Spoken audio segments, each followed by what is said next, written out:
Hello friends, you are welcome in Million Concepts of English। हम आज पढ़ेंगे narration. तो आप जानते हो नरेशन एक डायरेक्ट नरेशन होता है और दूसरा इनडायरेक्ट नरेशन होता है। तो डायरेक्ट से इनडायरेक्ट नरेशन कैसे बदला जाता है, कौन कौन से रूल्स हैं, तो इसमें हम पढ़ेंगे आज असर्टिव सेंटेंस। और बिल्कुल शुरू से पढ़ेंगे और एक एक शब्द को और एक एक रूल्स को बहुत इजीली जानेंगे। चलिए शुरू करते हैं। पहले हम समझ लेते हैं नरेशन का अर्थ। देखिए, नरेशन जो शब्द का अर्थ है वो है बातचीत। तो बातचीत को हम दो तरह से करते हैं। एक होती है डायरेक्ट नरेशन जिसको बोलते हैं सीधी बात, और दूसरा होता है इनडायरेक्ट नरेशन जिसको बोलते हैं अपने शब्दों में बात। देखिए, वक्ता की बात को ज्यों का त्यों कहना जो है डायरेक्ट नरेशन कहलाता है।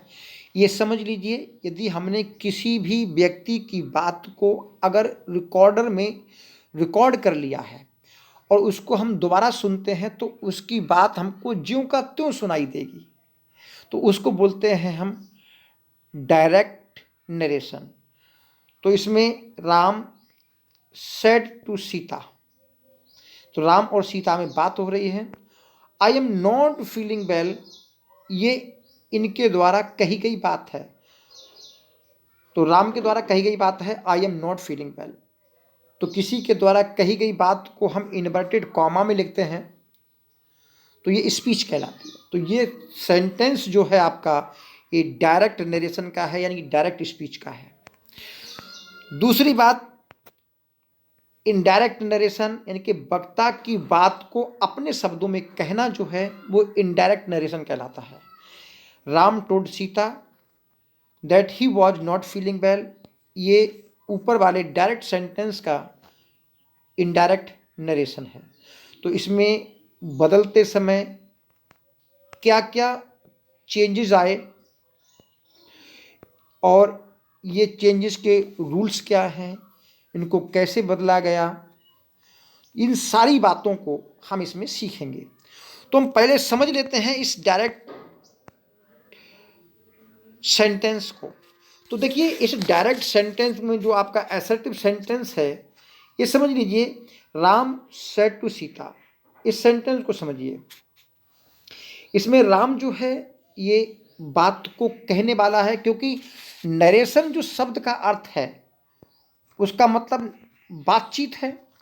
और जब बातचीत है तो नेचुरल है इसमें दो लोग होंगे, एक कहने वाला होगा, एक सुनने वाला होगा, और फिर उनके बीच की बात होगी।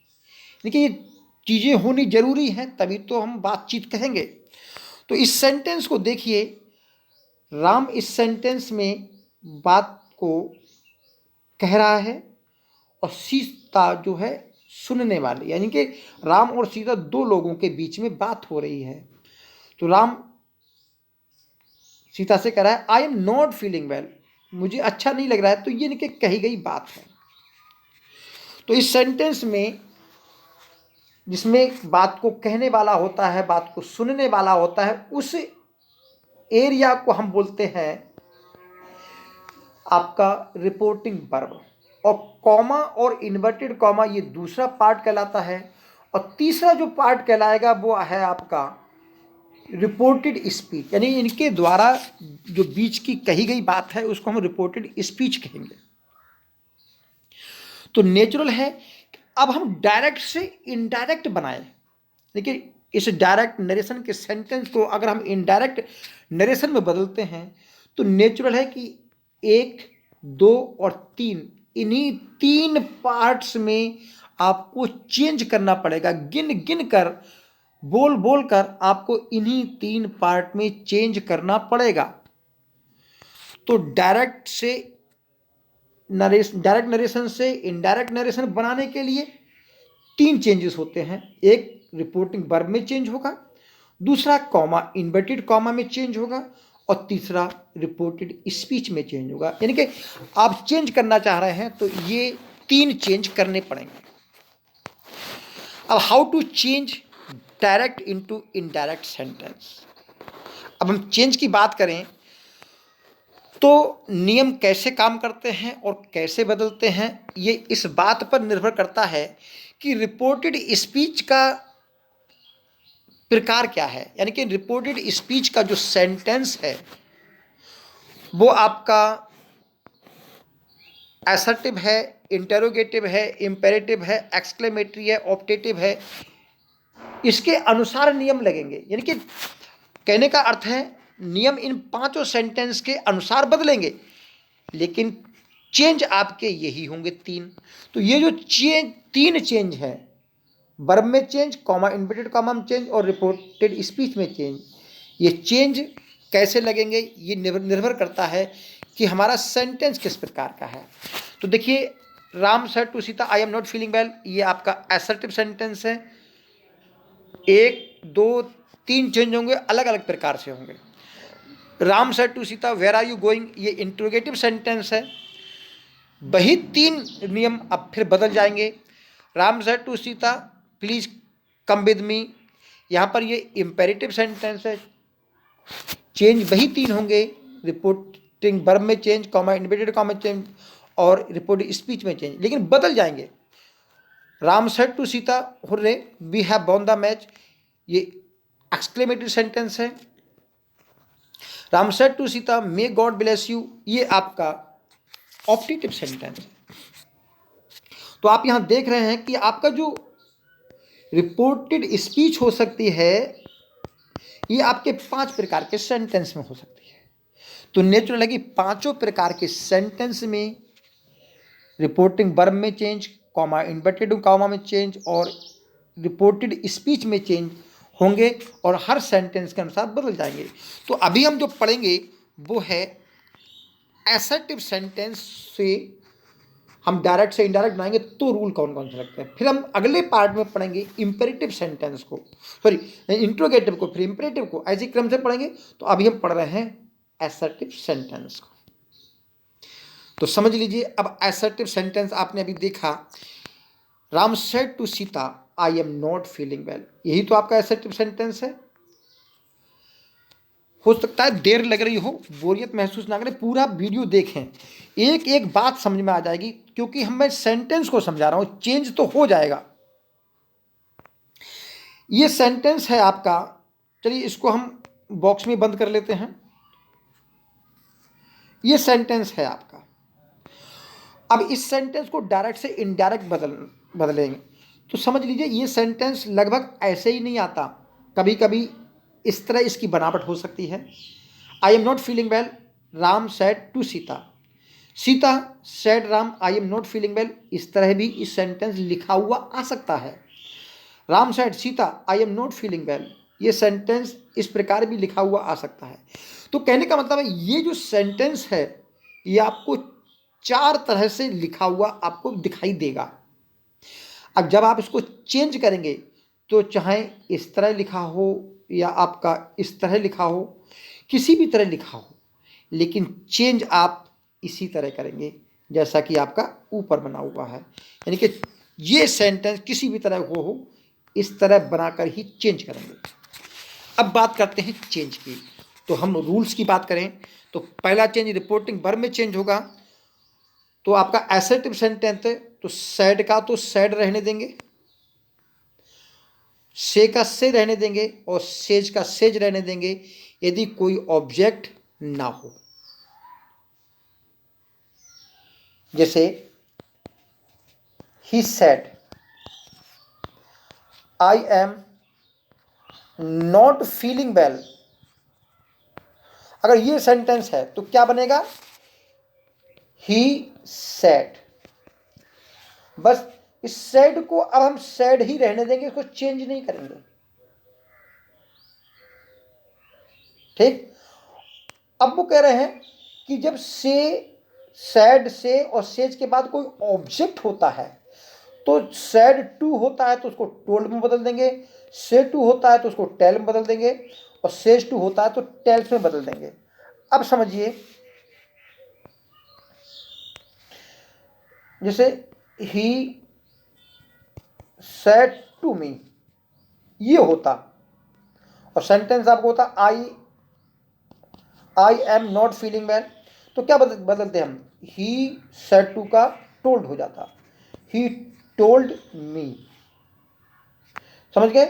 तो अगर सेड या से या सेज के बाद कोई ऑब्जेक्ट ना होता तो हम क्या करते, से को से रहने देते, सेड को सेड रहने देते, सेज को सेज रहने देते।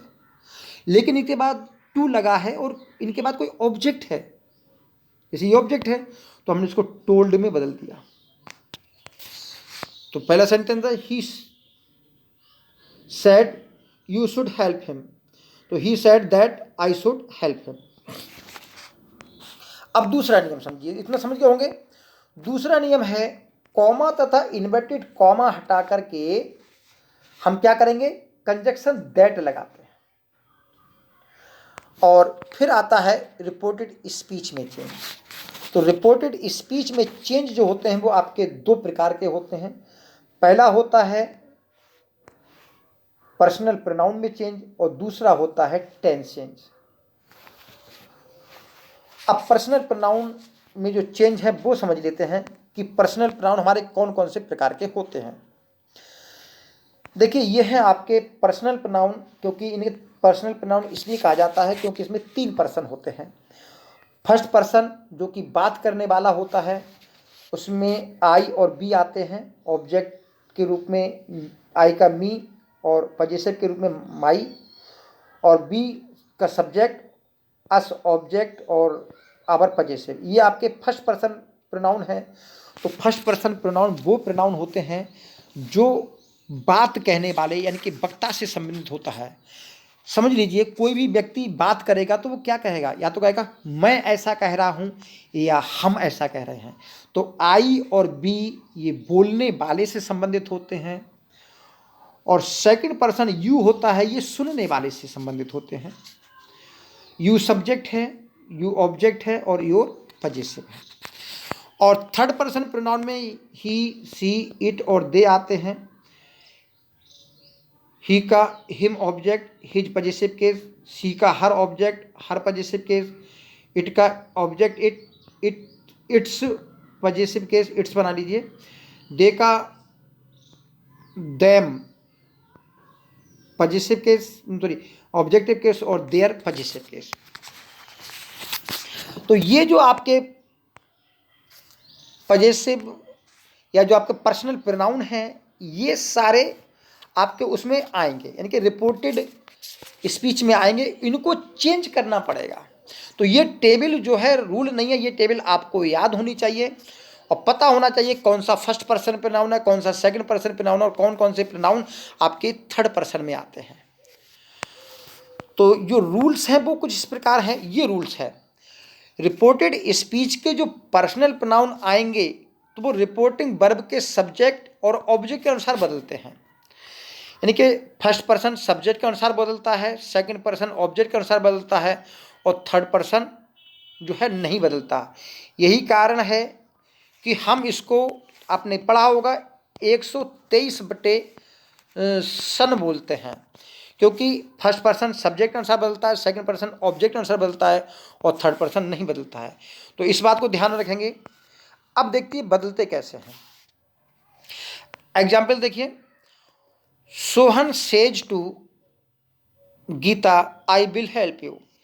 तो आपने क्या पढ़ा, सेज टू को हम टेल्स में बदल देते हैं, ये आपने रूल फर्स्ट पढ़ा। कॉमा इन्वर्टेड कॉमा हटा करके दैट लगाते हैं, ये आपने रूल सेकंड पढ़ा। अब करते हैं पर्सनल प्रोनाउन की चेंज। और पर्सनल प्रोनाउन में आपने पढ़ा आई आपका फर्स्ट पर्सन प्रोनाउन है, सब्जेक्ट के अनुसार बदलेगा, और यू आपका सेकंड पर्सन प्रोनाउन है, ये ऑब्जेक्ट के अनुसार बदलेगा। तो और इस तरह समझ में ना आए तो समझ लीजिए, सोहन सेज टू गीता, सोहन गीता से कहता है आई विल हेल्प यू, मैं तुम्हारी मदद करूंगा। सोहन और गीता में बात हो रही है, तो सोहन कह रहा है कि मैं तुम्हारी मदद करूंगा। तो कौन मदद करेगा, यानी कि सोहन मदद करेगा। किसकी मदद करेगा? यू, तुम्हारी, यानी कि गीता की मदद करेगा। तो आई जो आपका पर्सनल प्रोनाउन है सोहन के लिए आया है, और यू जो आपका पर्सनल प्रोनाउन है ये गीता के लिए आया है। तो नेचुरल है कि आई फर्स्ट पर्सन है, सब्जेक्ट सोहन के अनुसार बदलेगा। यू सेकंड पर्सन है, गीता जो कि ऑब्जेक्ट है उसके अनुसार बदलेगा। तो नेचुरल है कि सोहन और गीता के अनुसार ही यहाँ पर आपके प्रोनाउन लगेंगे। तो Sohan tells Geeta that he, यानी कि सोहन, विल हेल्प गीता, यानी कि हर। तो ये जो ही सोहन के अनुसार बदला, और यू जो है की जगह हर हो गया, ये गीता के अनुसार बदला। सेकंड पर सेंटेंस देखिए, you says to him I will help him. तो यू सेज टू का से टू का टेल में बदल गया, कॉमा इन्वर्टेड कॉमा हटा करके दैट आ गया। अब बदलिए you, I will help you. I कौन? फर्स्ट पर्सन है, सब्जेक्ट अनुसार यू, तो यू को उठा के ले आते हैं, you will help him. Him कौन? हिम तो थर्ड पर्सन तो नहीं बदलेगा, हिम थर्ड पर्सन है तो नहीं बदलेगा, ज्यों का त्यों रहेगा, क्योंकि पढ़ा था कि थर्ड पर्सन नहीं बदलते हैं। थर्ड सेंटेंस देखिए, Ram says to you they always do right things at the right moment. तो विल से टू लिखा है तो से टू को हम टेल बदल ही देते हैं, कॉमा इन्वर्टेड कॉमा हटा करके दैट लगाई देते हैं। अब बदलेगा they, always do right things at the right moment. यहाँ पर दे प्रोनाउन आया है, तो जैसा कि आप जानते हैं कि दे आपका कौन सा पर्सन प्रोनाउन है? थर्ड पर्सन प्रोनाउन है, तो वो नहीं बदलता है, तो हमने ज्यों का त्यों उसको लिख दिया। फोर्थ सेंटेंस देखिए, he said you are doing well. देखिए इस सेंटेंस में यू दिया है, और यू आपका सेकंड पर्सन प्रोनाउन है, और आप अच्छी तरह जानते हैं सेकंड पर्सन ऑब्जेक्ट के अनुसार बदलता है, और इस सेंटेंस में ऑब्जेक्ट नहीं दिया है। देखो ऑब्जेक्ट नहीं दिया, सैड के बाद सैड ही रहने दिया है, ऑब्जेक्ट नहीं दिया, तो यू बदलेगा ऑब्जेक्ट के अनुसार। तो ये बात समझ लीजिए कि यू को यू में छोड़कर, यू में मत रहने दीजिए। तो जैसा आपको भाव उचित लगे किसी में बदल दीजिए यू को छोड़कर। तो he said that I was doing well, I में बदल दिया। He was doing well, he में बदल दो। She was doing well, she में बदल दो। दे वर डूइंग वेल, दे में बदल दो। लेकिन उचित जो इसका अर्थ निकलता है वो आई निकलता है, तो इसलिए हमने इसको आई में बदला है। और आपने पढ़ा होगा कि यू को थर्ड पर्सन बदल देते हैं, ऐसा जरूरी नहीं है। हमारा सेंस किस प्रकार का काम करता है हम इस तरह से उसको बदलते हैं। क्योंकि टीजीटी एग्जाम में हमने इसको आई में ही बदला था, सेंटेंस सही हुआ तो आई में ही बदलना चाहिए। Sita said wherever you go I will follow you. तो Sita said that wherever he went she would follow him. अब हम यहाँ पर कहेंगे कि आपने आई में क्यों नहीं बदला? आई में इसलिए नहीं बदला, भाई सीता और राम की बात हो रही है, तो राम कह रहे हैं तुम मेरे साथ मत आओ जंगल के लिए, मैं जंगल में अकेला जाना चाहता हूँ। तो सीता कहती हैं जहाँ कहीं भी आप जाओगे हम आपका जो है अनुसरण करेंगे, वहीं फॉलो करेंगे। तो ऐसी स्थिति में हम समझ रहे हैं कि यू शब्द राम के लिए आया है, तो हमने उन राम को सोच करके इस यू को ही में बदला। ये कारण था कि हमने यहाँ पर आई नहीं बदला, क्योंकि मुझसे तो नहीं कहा सीता ने राम से कहा। अब दूसरा जो चेंज आ रहा है कि हमने बिल का वुड बदल दिया, और ऊपर वाले में आर का वॉज बदल दिया। ये कैसे बदला? ये है आपका टेंस चेंज। तो दूसरा हम जो चेंज समझते हैं वो है आपका टेंस चेंज। तो कह रहे हैं टेंस चेंज, पहली बात तो ये समझिए होता कब है। तो इसमें दो सिचुएशन होती हैं। एक तो रिपोर्टेड जो आपकी स्पीच आती है कॉमा इन्वर्टेड कॉमा में लिखी हुई, पहली शर्त है कि इसमें एक तो टेंस चेंज होगा, और दूसरा टेंस चेंज नहीं होगा। तो उन चीज़ों को, उन स्थितियों को समझते हैं जब टेंस चेंज बदलेगा, और उनको भी समझते हैं जब टेंस चेंज नहीं होगा। तो पहले देखो क्या लिखा है, यदि reported verb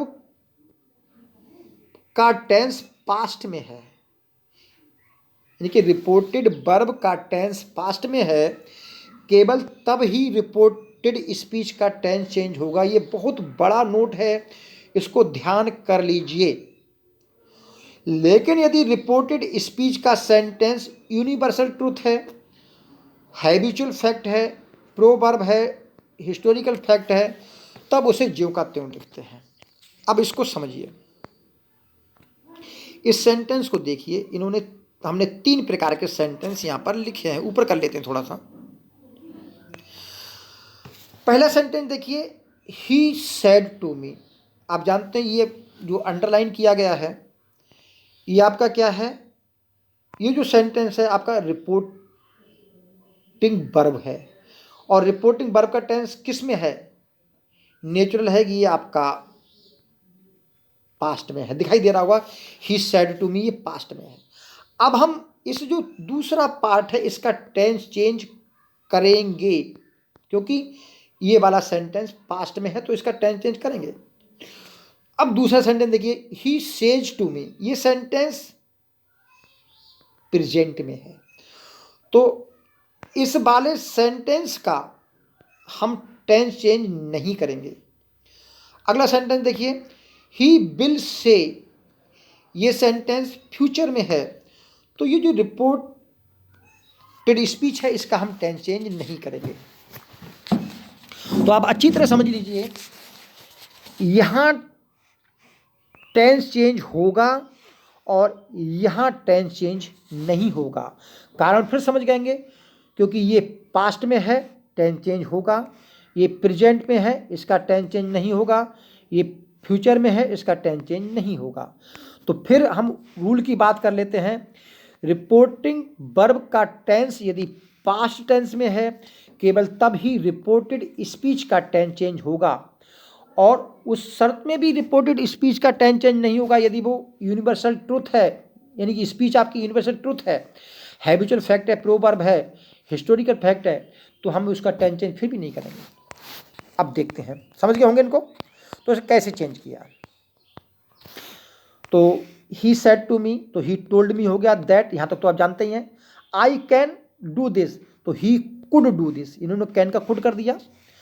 he says to me, तो ही टेल्स मी कर दिया, that I can do this, तो ही कैन डू दिस, इन्होंने कैन का कैन रहने दिया, चेंज नहीं किया। क्यों, क्योंकि ये प्रेजेंट में है।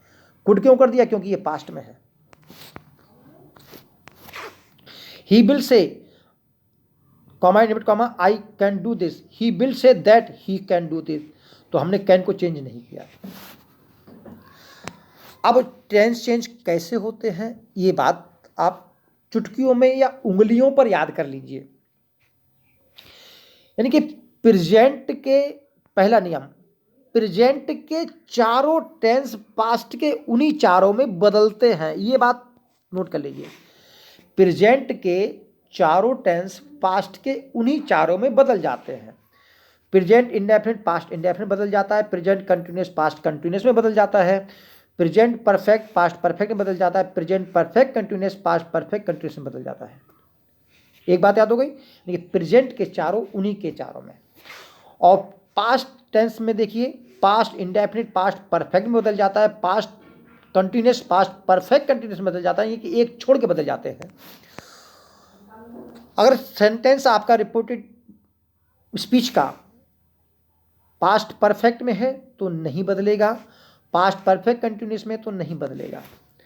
दो बातें समझ के आ गई होंगी। तीसरी बात, फ्यूचर टेंस की बात करें, बिल का वुड हो जाता है, सेल का शुड होगा, कैन का कुड होगा, मेक का माइट होगा, और इनकी जगह would should could might must और बहुत सारे मॉडल वर्ब आते हैं, तो उनको नो चेंज करेंगे। अब एग्जाम्पल देखिए, he said I play a match daily, तो he said that I play, तो natural he played the match daily. Past indefinite past, तो प्रेजेंट इंडेफिनिट बराबर प्रेजेंट पास्ट इंडेफिनिट बदल गया, यानी कि प्रेजेंट इंडेफिनिट पास्ट के उसी इंडेफिनिट में बदल गया, यानी कि पास्ट इंडेफिनिट बदल गया। The teacher said to me you are not doing well. तो teacher told me that I was not doing well. Present continuous change हो गया पास्ट कंटिन्यूस में। He said I wrote that letter. तो she said that she had written that letter, यानी कि past indefinite बदल गया past perfect में। तो समझ गया कैसे कैसे चेंज हुए। अब ध्यान रखिए चेंज क्या होता है। चेंज होती है वर्ब। वर्ब तो चेंज करते हैं। अगर आपको टेंस समझ में नहीं आ रहे होंगे, टेंस याद नहीं है कि प्रेजेंट इंडेफिनिट पास्ट इंडेफिनिट या कौन सा कैसे पहचान होती है, तो आप सीधे भी कर सकते हो। वर्ब की फर्स्ट फॉर्म दिखाई दे तो सेकंड में बदल दीजिए। डू नॉट दिखाई दे तो डिड नॉट में बदल दीजिए। इज एम आर दिखाई दे तो वॉज वर में बदल दीजिए। हैज हैव को हैड में बदल दीजिए। वर्ब की सेकंड फॉर्म दिखाई दे तो हैड के साथ थर्ड फॉर्म रख दीजिए। डिड नॉट के साथ फर्स्ट फॉर्म दिखाई दे तो हैड नॉट के साथ थर्ड फॉर्म रख दीजिए। हैड वर्ब की थर्ड फॉर्म दिखाई दे तो नहीं बदलिए। हैड बीन के साथ वर्ब की आईएनजी रखिए तो नहीं बदलिए। विल का वुड कर दीजिए, सेल का शुड कर दीजिए, कैन का कुड कर दीजिए, मेक का माइट कर दीजिए। इतना आप कर देंगे तो टेंस ऑटोमेटिकली चेंज हो जाएगा। और कुछ नियरनेस दर्शाने वाले शब्द हैं। दिस का दैट, दीज का दोज, नाउ का देन, टुडे का दैट डे, टू नाइट का दैट नाइट, यस्टरडे का प्रीवियस डे या द डे बिफोर, टुमारो का द नेक्स्ट डे, ये अगो का बिफोर, इनमें बदल देते हैं। और ये भी तभी बदल देते हैं जब रिपोर्टिंग वर्ब का टेंस पास्ट में है। तो ये थे हमारे कुछ रूल्स। उम्मीद करें समझ में आया होगा। इसके बाद हम इंट्रोगेटिव सेंटेंस लेके होंगे और हो सकता है अगले थोड़ी सी प्रैक्टिस कर लें। तो आज के लिए इतना ही। Thank you, all the best.